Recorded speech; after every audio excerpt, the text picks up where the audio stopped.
HYPERCAR MOUNTAIN. Hi, this is Larry Hatch with another exciting episode of HYPERCAR Mountain.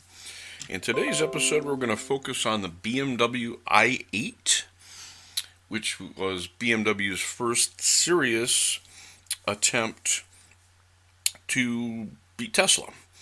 And I think they went a very interesting route because they made it a sports coupe. And Tesla currently does not have a sports coupe of this caliber.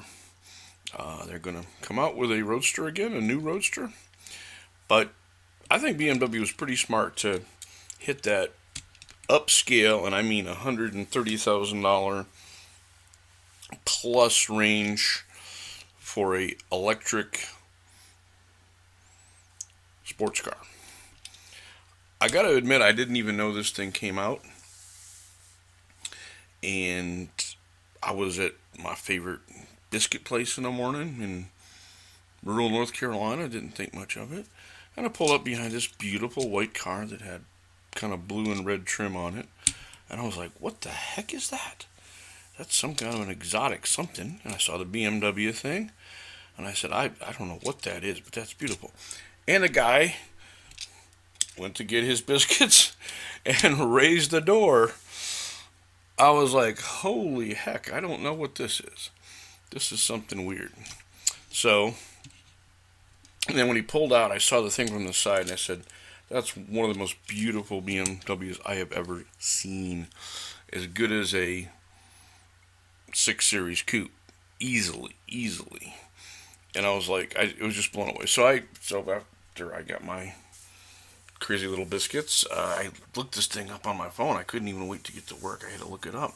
Figured out what it was, and I was just like, wow, that's an interesting thing. Well, in 1/64 scale, I have a number of versions of it, but I want to compare them in the best 4 versions that I have. And here you see them in the first set. One of the most recent ones I got was the Hot Wheels entry, which is from the ID series. So it's got some better quality wheels and possibly a better build quality. It's hard to say.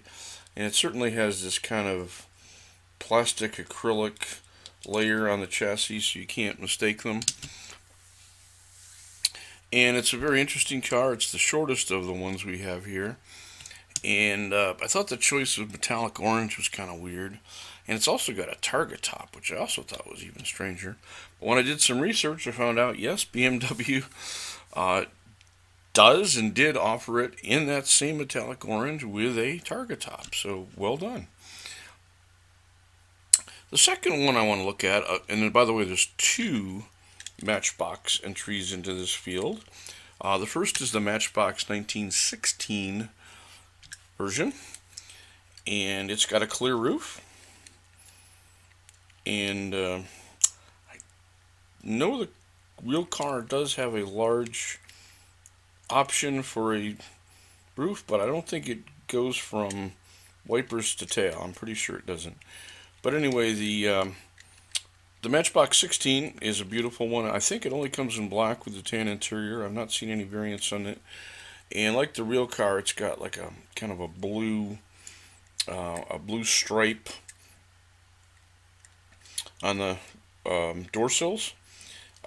This car is kind of a strange one in terms of quality. It feels solid, and it's got a beautifully detailed grille in silver and blue, and I guess that's yellow and black. But there's absolutely nothing on the tail end of it, at least not my car. So hey, they put all this time into the grille and the license plate, but nothing on the back. Matchbox has since done a lot better with their 2018 version. And I have voted this the best of the 4 overall. It's got some really sweet wheels, looking good. But most importantly, it's got the doors actually raise up. And you have to get your thumbnail in there in the back because they don't raise up all the way and it can be a little hard. It's in a beautiful bright blue, which is a true offering. But if you look at the grill, it's the same. It's the same, I think, pretty much the same grill and headlights as the 2016 version, but it's got a different license plate. And this time, wow, they really went all out with the tail colors, and they look spectacular. This is a beautiful, beautiful car in the super fast line, and wow, I don't think Matchbox has produced a BMW in years of this quality. Let's see, it comes in blue, bright blue, gold, and black. But the blue seems to be the most common so far, so that means what? You should try to buy the rare ones. The most realistic to the real car is the Siku version here in white. The doors don't open, which is something they often do, but hey. This is a car with great wheels, and the front and the back just look absolutely like the real car. You feel like you're staring at the real car, and it's a very substantial, like Siku's, they're very substantial. They're probably a little larger than 1/64 scale. They're kind of larger than life, so to speak, but wow, they are just absolutely smashing in detail. Again, I wish the doors open, but hey, all the rest of it is just spot on. And when you look at pictures of the model, you almost think you're looking at a picture of the real car. It comes in different versions. The white one is by far the most common. There's a more rare, I'm not sure how I'm pronouncing this, Borneland 2017 limited edition in gray. And those are selling for $24 to $40 when you can find them. There's also a U.S. police version, which is kind of black and white, and is, well, I don't know any American police departments that would buy a car for $130,000, but hey, maybe it's a drug seizure. There's also a second police version in silver, with black and blue decals, and that's a police car in silver, representing the Czech Republic. So there's two different police car versions.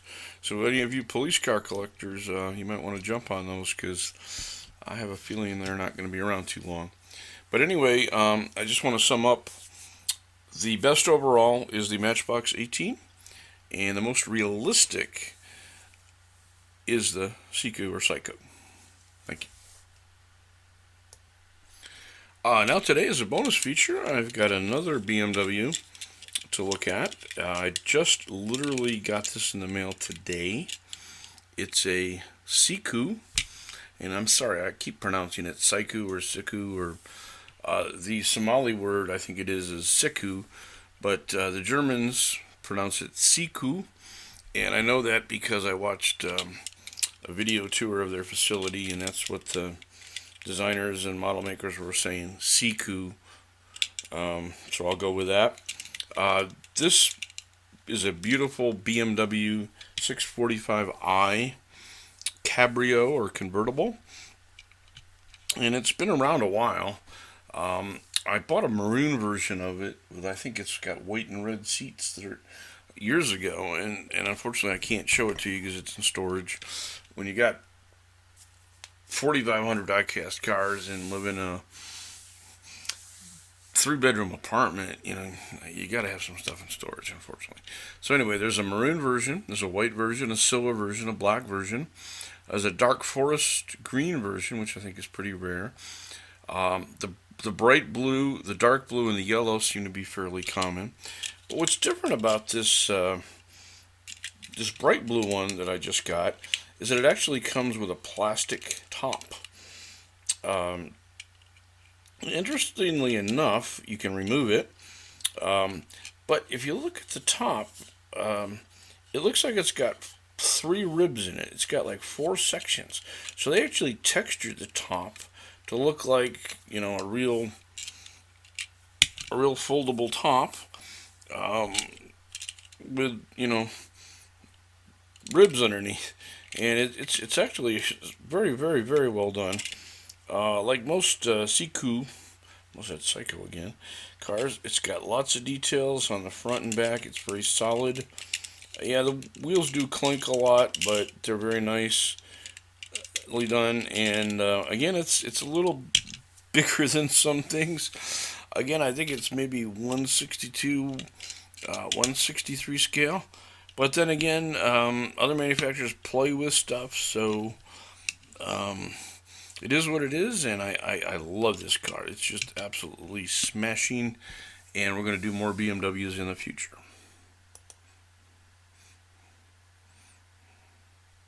Hypercar Mountain.